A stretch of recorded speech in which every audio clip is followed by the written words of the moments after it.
Session court की जानिब से चेयरमैन पीटीआई को तोशा खाना केस में 5 साल के लिए नाअहल करार दिए जाने के बाद इलेक्शन कमीशन ने चेयरमैन पीटीआई को डी नोटिफाई किया है।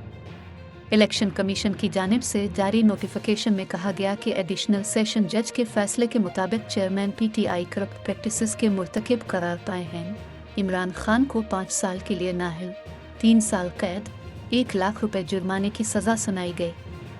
नोटिफिकेशन में वाज़े किया गया कि साबिक वज़ीर आज़म इमरान खान आइन के आर्टिकल 63(1)H के तहत नाअहल हुए हैं।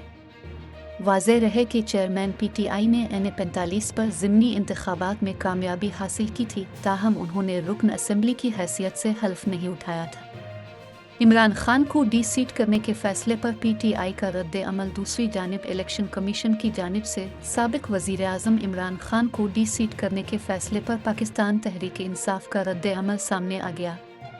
तर्जुमान पीटीआई का कहना है कि इलेक्शन कमीशन के नोटिफिकेशन को मुस्तरद करते हैं, फैसला अदालत अज़म के रूबरू चैलेंज करेंगे। तर्जुमान ने कहा कि नोटिफिकेशन बंद कमरों में बनाए गए मंसूबों और गैर कानूनी मुदाखलत का शाखसाना है।